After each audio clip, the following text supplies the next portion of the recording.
말단 병사의 전설 제22장 강진우가 타고 있는 전함은 함대의 지시에 따라 서서히 앞으로 나아가 전함 무리의 후미에 정렬했다. 그리고 그들이 모니터에 나타난 영상을 바라보는 순간 모두가 얼어붙은 듯 멍하니 화면을 바라봤다. 한참의 침묵 끝에 강진우가 감탄하듯 중얼거렸다. 이곳이 그렇게 악명 높은 죽음의 지대인가 보군. 하지만 그의 말에 누구도 대답하지 않았다. 모두 그저 조용히 간간히 스쳐 지나가는 전함 잔해와 멀리 은하수처럼 펼쳐진 성계를 바라볼 뿐이었다. 저 멀리 보이는 그 은하수는 크슬라 성계로 불리며 은흥 제국과 말라 연방 사이의 최전선에 위치해 있다. 연방의 골드레고는 성계와 이 크슬라 성계 사이 약 20광년의 텅 빈 공간이 바로 죽음의 지대다. 이 이름은 과거 연방과 은흥 제국 간의 치열한 전쟁에서 비롯된 것으로 이곳에서 양국이 잃은 전함만 해도 100만 척이 넘으며 희생된 병력은 수백억 명에 이른다. 물론 양국을 합쳐 인구가 거의 100조 명에 달하기의 비율로 따지면 그리 크지 않을 수도 있지만 숫자만으로도 충분히 전율을 일으키는 규모였다. 전함이 아직 전부 집결하지 않았기에 강진우와 그의 부하들은 그저 함선 안에서 멍하니 시간을 때울 수밖에 없었다. 얼마의 시간이 흘렀을까? 강진우의 함선이 어느덧 중앙부로 편입되며 사방이 다른 전함들로 둘러싸였다. 그때 갑자기 모니터에서 삐하는 소리와 함께 훈련관 리나서의 영상이 떴고 모두 일제히 일어나 경례를 올렸다. 강진우 역시 귀를 바짝 세우며 집중했다. 리나서가 화면에 나타났다는 건 곧 전체 함대가 집결했다는 뜻이었다. 리나서는 무심히 경례를 받으며 말했다. 어차피 그녀는 일방향 송출만 가능한 이 통신을 통해 1만 척이나 되는 전함에 탄 병사들이 제대로 경례를 하고 있는지 알 수 없었다. 사실 그렇게 많은 화면을 동시에 띄우는 것도 불가능했고 설령 가능하다 해도 화면이 너무 작아 누가 뭘 하고 있는지는 구분도 안 될 터였다. 차가운 그녀의 목소리가 확성기를 통해 흘러나왔다. 이번 실전 훈련은 바로 이 죽음의 지대에서 실시됩니다. 모두 알고 있겠지만 이곳은 수많은 전함 잔해들과 전함 폭발로 인해 생긴 고농도 에너지 덩어리들이 아직도 존재합니다. 그러니 훈련 중엔 반드시 이런 부유물들을 피해 다니도록 하세요. 이제 천척 단위로 10개 조로 나눠 모의 교전을 실시합니다. 각 조의 첫 번째 전함 함장이 지휘관 역할을 맡습니다. 그 말이 끝나자 화면에는 10개의 조와 그에 해당하는 전함 번호들이 길게 뜨기 시작했다. 강진우는 황급히 외쳤다. 빨리! 내가 지휘관인지 확인해봐. 하지만 부관 진아는 쳐다보지도 않고 말했다. 지휘관님, 저희는 512번함입니다. 제1조에 속하니 당연히 지휘관은 아닙니다. 그때 통신장 천이서가 덧붙였다. 1번 전함의 지휘관이 우리에게 S-23X-12Z-34Y-45 지점으로 집결하라는 명령을 보내왔습니다. 뭐? 아직 기지에서 명령이 막 내려왔을 뿐인데 벌써 명령을... 설마 그 자식, 자기가 지휘관인 걸 미리 알고 있었던 거야. 강진우는 어이없다는 듯 소리쳤다. 그러나 조종사 마리는 강진우의 명령을 기다릴 필요도 없이 바로 좌표를 입력하고 전함을 이동시키기 시작했다. 그녀가 이렇게 재빠르게 움직이는 건 기지에서 1번함을 조장함으로 지목했기 때문이고 일반적으로 명령은 조장함에서 나온 것이 우선시되기 때문이다. 물론 강진우가 평소에는 좀 괴팍해도 명령은 어쨌든 따르는 사람이란 걸 잘 알고 있기에 가능한 일이기도 했다. 마리는 강진우가 의기소침한 목소리로 출발! 이라고 말할 것을 예상하며 기다리고 있었다. 강진우는 항상 뭔가 실망하면 기운이 쭉 빠지는 스타일이었으니까. 역시나 강진우는 무기력하게 손을 휘저으며 의자에 축 늘어져 입을 열려고 했다. 그런데 마리의 예상은 빗나갔다. 강진우는 뭔가를 떠올린 듯 벌떡 일어나며 외쳤다. 방어막 가동. 레이더 전력 가동. 전함 급강할 시도. 순간 모두 멍해졌지만 조건 반사처럼 명령을 수행했다. 전함이 급강하하며 보호막이 펼쳐졌고 이 기이한 움직임에 주변 함선들은 의아한 눈길을 보냈다. 강진호의 아래쪽에 있던 전함은 허겁지겁 회피 기동을 하며 거칠게 욕을 내뱉기까지 했다. 모든 채널 연결. 적 공격이다. 경고 전파해. 강진호는 천이서에게 소리쳤다. 버튼을 누르려던 천이서는 마지막 말을 듣고는 손을 멈추고 고개를 들어 그를 놀란 눈으로 바라봤다. 선내의 모두가 손을 멈추고 강진호를 믿을 수 없다는 눈빛으로 쳐다봤다. 에르화, 뭐가 감지된 거 없나? 옆에 있던 류시오가 조심스레 물었다. 레이더를 뚫어지게 들여다보던 에르화는 고개를 저으며 말했다. 전혀 반경 1000만 광리 내에 적의 흔적은 없어요. 천이서는 불만을 터뜨렸다. 지휘관님, 허위 군사보고는 군법재판 감입니다. 강진호는 그런 시선을 무시한 채 외쳤다. 바보야. 광에너지 레이더로 바꿔. 천이서, 전함들의 방어막 가동하라고 명령해. 이건 명령이다. 강진호의 다급한 목소리에 에르와는 당황했지만 곧바로 금속 열감지 레이더를 광에너지 감지 시스템으로 전환했다.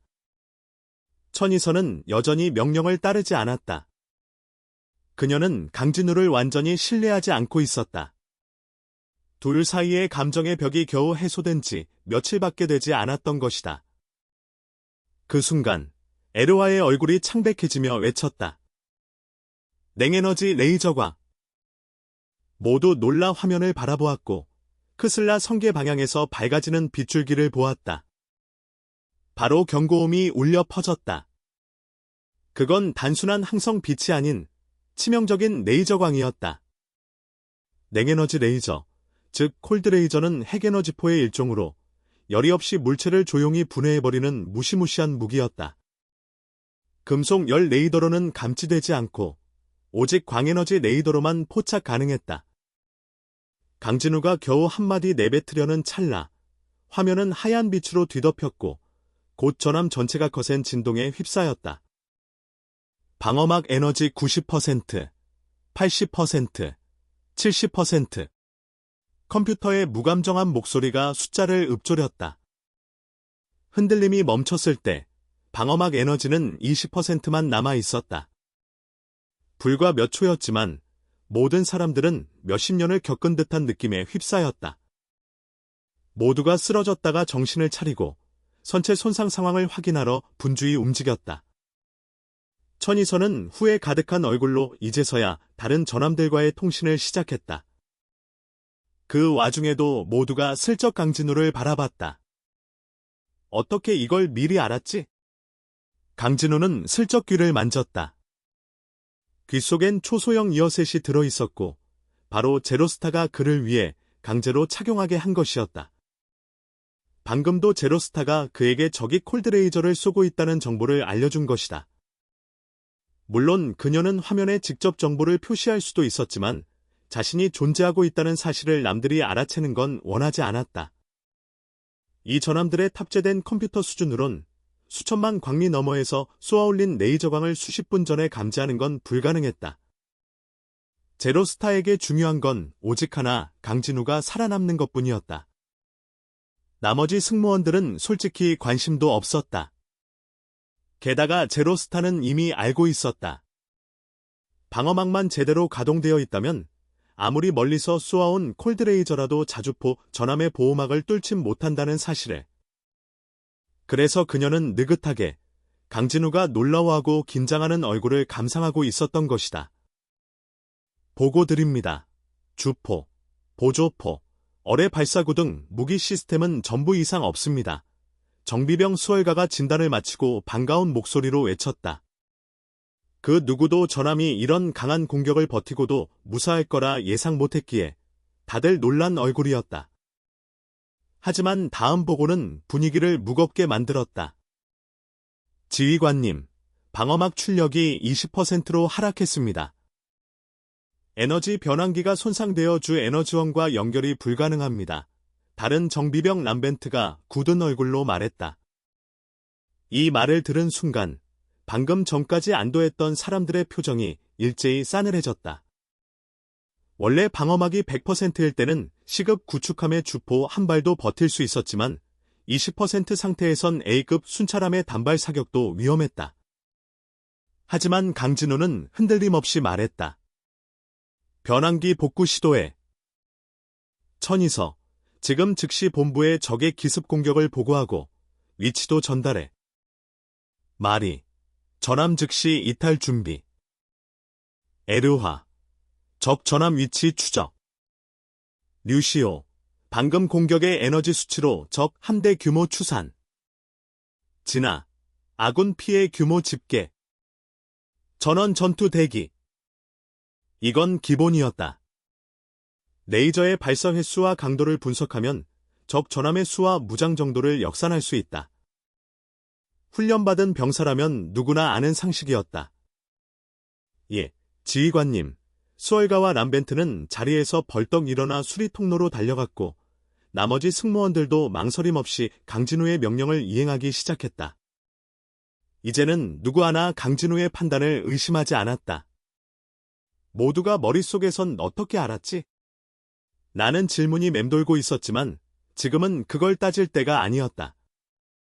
강진우는 목에 붙인 피부색과 같은 야른 통신 패치에 손을 대고 목소리를 낮춰 속삭였다. 누나, 저 놈들이 왜 콜드레이저를 쏘는 거야? 설마 우리가 여기 모일 걸 알고 있었던 거야? 일반적으로 콜드레이저는 순양함 이상의 대형 함선에만 탑재된다. 그것도 에너지 소모가 어마어마해서 최대 2발 연사하고 나면 전력 공급이 끊길 지경이다. 함선 전체 무장을 콜드레이저로 채운다. 그런 건 자살행위에 가깝다. 그때 제로스타의 조용한 목소리가 귀 속에 속삭이듯 울렸다. 그들의 목표는 너희가 아니야. 지금 콜드레이저를 쓰는 건 우주에 떠있는 자네들을 제거하려는 거야. 쉽게 말해, 통로를 열고 있는 중이지. 강진우는 깜짝 놀랐다. 죽음의 지대에는 수많은 전함 잔해가 떠다니고 있었고 그 잔해는 함대의 이동을 심각하게 방해했다. 특히 워프 이동을 사용할 수 없다는 게 문제였다. 만약 워프 출구 지점에 전함 잔해라도 있다면 그대로 충돌의 끔찍한 폭발을 일으킨다. 전함은 그야말로 해괴한 형상의 고철덩이로 분해되며 사라진다. 즉, 적은 이 죽음의 지대를 조용히 치워버리고 눈 깜짝할 새에 연방 방어선 바로 앞에 나타나 기습을 감행하려는 것이다. 방어선은 보통 죽음의 지대 외곽에 위치한다. 만약 방어선이 지대 내부에 설치돼 있었다면 아군 워프가 그 안으로 떨어져 무의미한 희생을 치르게 되었을 것이다. 에르화, 레이저가 발사된 방향을 전방위 스캔해. 해당 위치 영상 확보해. 강진우가 즉시 명령을 내렸다. 에르화가 재빠르게 스캔 작업에 들어간 그때 진아가 씁쓸한 얼굴로 보고했다. 지휘관님, 우리 쪽 생존 전함은 1000척 정도입니다. 그 말을 들은 순간 전원 손을 멈추고 멍하니 주변을 둘러봤다. 방금 전까지만 해도 빽빽이 들어찼던 전함들이 이제는 텅 비어버린 우주 공간에 흩어져 있었다. 불과 몇 초 만에 1만 척이 넘던 전함이 단 1000척 남짓만 남은 것이다. 우주 먼 거리에서 보면 강진우의 전함이 있는 이 자주포 전함 군단은 마치 거대한 구멍이 뚫린 듯 보였다. 이제 남은 전함은 그 구멍 외곽에서 미리 이동을 시작했던 소수뿐이고 중심에 있던 전함들은 전부 우주의 먼지로 사라졌다. 단 하나, 강진우의 전함만이 그 중심에 홀로 존재하고 있을 뿐이었다. 보호막은 워낙 에너지를 많이 소모하기 때문에 평상시엔 전부 비활성화되어 있다. 실전 상황이 아닌 이상 절대 켜지지 않으니 이 방어 없는 전함들이 레이저 한 방에 사라진 것도 이상한 일은 아니었다. 본부에 상황 보고를 하던 천이서는 화면을 바라보다 자신도 모르게 입술을 깨물어 피를 흘렸다. 만약 자신이 그때 조금만 더 빨리 강진우의 명령을 따랐다면 그저 몇 척이라도 방어막을 켜고 살아남을 수 있었을 텐데. 이미 적의 규모를 계산한 류시오는 침묵 속에서 피를 흘리던 천이서의 모습이 눈에 들어오자 조용히 다가가 그녀의 어깨를 가볍게 두드렸다. 격려의 눈빛을 보낸 그는 천이서가 고개를 끄덕이자 강진우에게 보고했다. 지휘관님, 방금의 레이저는 순양함 1만 척 또는 전함 3천 척의 이중 연사로 생성된 것으로 추정됩니다. 순양함 1만 척, 전함 3천 척이라고. 강진우는 눈이 휘둥그레졌다. 적의 병력이 상당할 거라 예상은 했지만 이 정도일 줄은 몰랐다.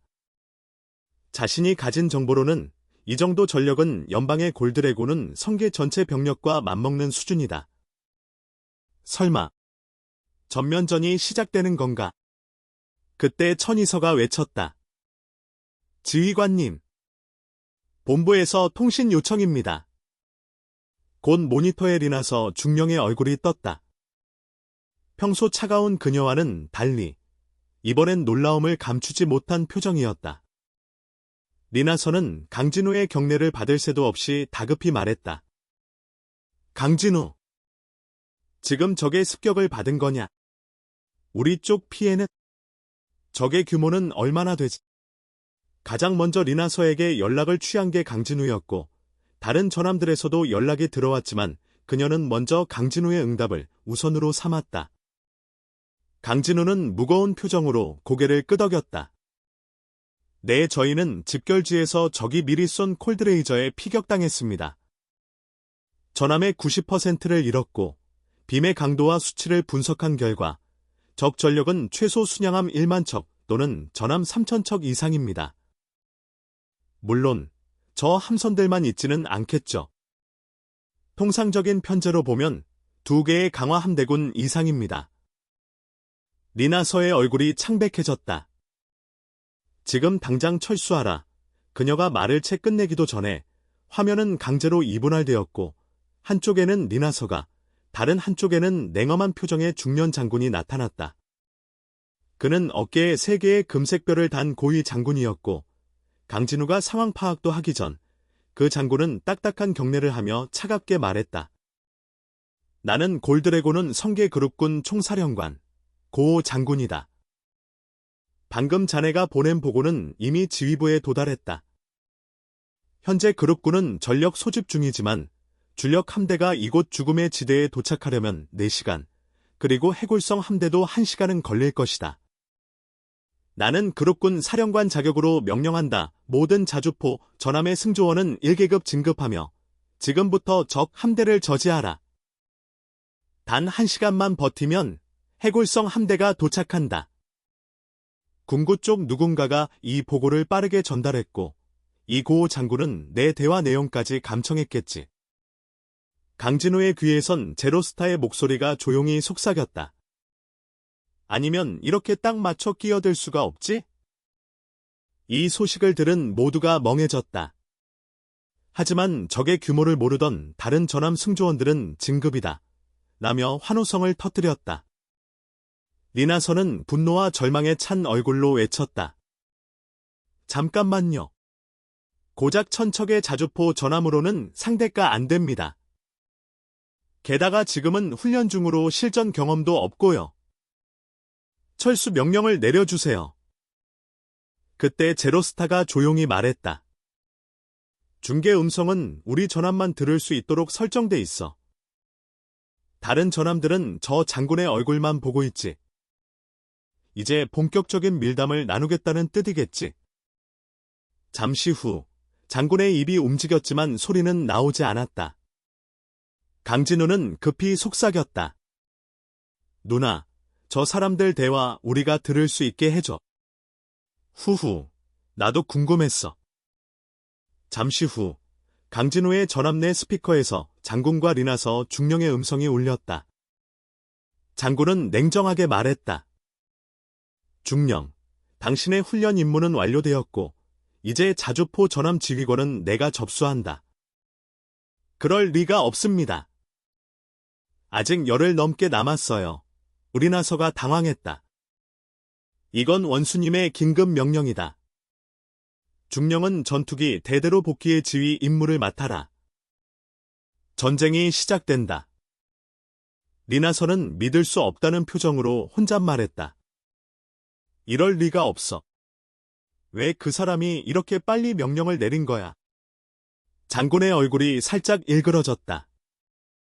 그건 내가 가장 먼저 보고를 올렸기 때문이다. 이제 명령을 따르시지. 당신도 훌륭한 군인일 테니. 곧 그의 어깨가 다시 움직였고 곧장 다른 전함에도 음성이 송출되기 시작했다. 장군의 눈빛은 한층 더 냉정해졌고 침묵을 깨며 말했다. 여러분, 이 전투는 우리 말라연방의 존망이 걸린 싸움입니다. 적을 반드시 저지해야 합니다. 1시간만 버티면 원군이 도착합니다. 승리와 영광은 여러분의 것입니다. 그러나 그의 눈빛이 서늘하게 빛났다. 누구든 도망치려는 자가 있다면 즉시 사살하라.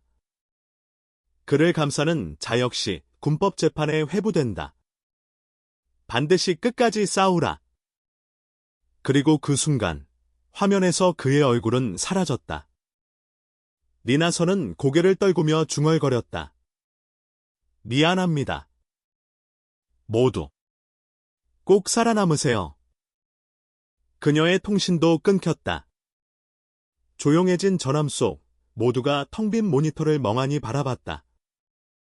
가장 먼저 정신을 차린 건 강진우였다. 저 장군. 꼭 드라마에 나오는 황제국 장군 같지 않아. 경광의 이름으로 돌격하라. 그런 대사치고 병사들 다 전멸시키는. 조종사 마리는 울상이 되어 말했다. 지휘관님. 점프 드라이브가 파괴됐습니다. 이 전함은 이제 일반 항해밖에 못해요. 회피를 시도하려 해도 소용없다는 말이었다. 광속 항해로 연방 영토에 돌아가려면 수십 시간이 걸린다.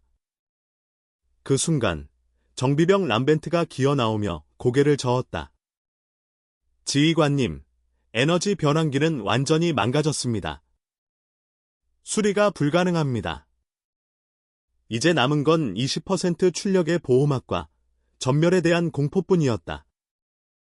멀리 떨어진 말라연방의 수도, 제로스타 기지 안. 현재 이곳의 회의실에서는 연방의 군정 수뇌부가 모여 비상회의를 열고 있었다. 여기는 연방에서 가장 안전한 장소로 알려져 있으며 고위 관료들은 중요한 회의를 종종 이곳에서 열었다. 회의실 안에는 군과 정치 양측의 고위급 인사들이 모두 자리 잡고 있었고 모두가 무거운 표정으로 각자 앞에 놓인 성계작전 지도를 바라보고 있었다.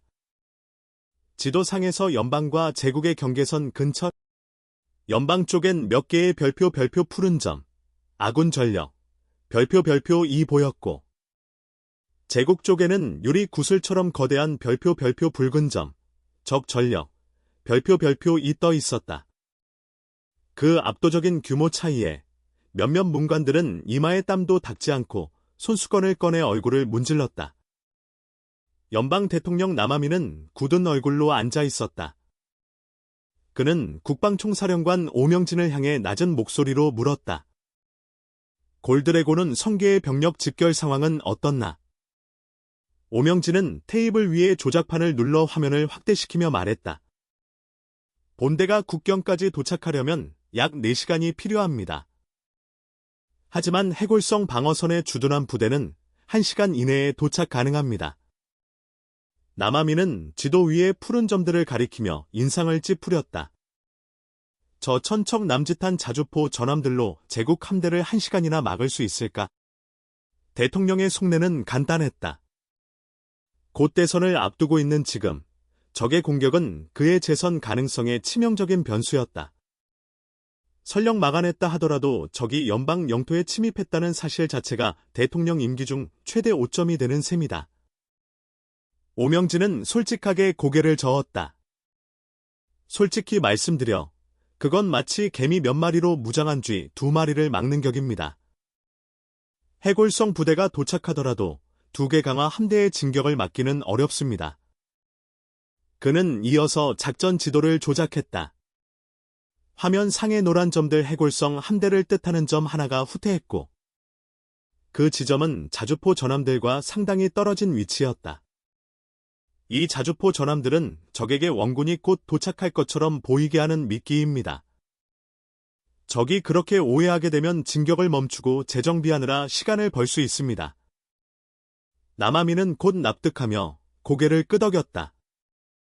즉, 저 병력은 적을 혼란스럽게 만들고 시간을 벌기 위한 소모용 카드라는 말이군. 그의 말은 싸늘했지만 현실적이었다. 무모한 작전이었지만 정치적으로는 효과적인 카드였던 셈이다. 그는 다시 한번 물었다. 그런데 최후 결전을 치를 우리 전력은 충분한가? 남아민은 이미 적의 침입은 막을 수 없다는 걸 직감했다. 이제는 어디서 막을지, 얼마나 희생을 줄일 수 있을지가 관건이었다. 오명진은 고개를 끄덕였다. 이미 연방 각 성계에 명령을 내려 항공모함, 전함, 순양함 등 모든 고급 전력을 해골성으로 집결시키고 있습니다. 전체 도착까지는 이틀이 걸립니다. 그 시간만 버틴다면 승산은 충분합니다. 오히려 역공으로 크슬라 성계까지 점령할 가능성도 있습니다. 이 말에 의회 쪽 인사였던 천유진 장관의 눈썹이 불쑥 튀어올랐지만 이내 아무렇지 않은 척 고개를 끄덕였다. 그의 눈빛에는 의심이 잠깐 스쳤지만 금세 평정을 되찾았다. 그때 오명진이 다시 화면을 조작했다. 연방 내부에 수많은 노란 점이 등장했고 그것들이 해골성으로 집결하면서 커다란 하나의 점으로 응집되었다. 그리고 그 거대한 점이 제국의 붉은 점 2개를 집어삼키는 시뮬레이션이 이어졌다. 남아민의 눈이 반짝였다. 화면을 보며 대통령의 입꼬리가 올라갔다. 이번엔 확실히 승기를 잡을 수 있겠군. 수고했네, 원수. 하지만 오명진은 속으로 비웃었다. 날 총알바지 삼으려는 주제. 공개적으로는 비난받고 있지만 현재로선 자신이 유일한 대안이라는 걸 알기에 그의 마음은 오히려 여유로웠다. 남아민은 그제야 눈길을 돌려 국가정보부장 천유진을 향해 목소리를 높였다. 천 장관, 지금 이 사태를 전혀 파악 못한 정보부는 뭐 하는 겁니까? 적이 공격을 개시할 때까지 몰랐다는 건 간첩이 있는 게 아니라면 설명이 안 됩니다. 자주포 전함이 그 자리에 없었으면 우린 지금도 모르고 있었을 겁니다. 천유진은 벌떡 일어나 연신 손수건으로 이마를 훔치며 고개를 숙였다. 대통령님, 모든 책임은 저에게 있습니다. 사실 저희 정보원들은 제국 황자들 사이의 권력 다툼으로 판단해 크슬라 성계의 전력 증강을 방어적 조치로 보았습니다. 그래서 해골성에는 대비 태세를 갖추었으나 몇 달간 아무 움직임이 없어 그만 방심. 그는 거의 구걸하듯 허리를 숙이며 말했다. 남아민은 그 모습에 기분이 풀린 듯 고개를 끄덕였다. 이번만 넘어가도록 하지. 다음부터는 절대 방심하지 말고 제국의 정보 수집을 철저히 해라. 천유진은 곧장 고개를 숙였다. 예, 대통령님. 뼈에 새기겠습니다. 하지만 고개를 숙인 그의 입꼬리는 분명히 올라가 있었다.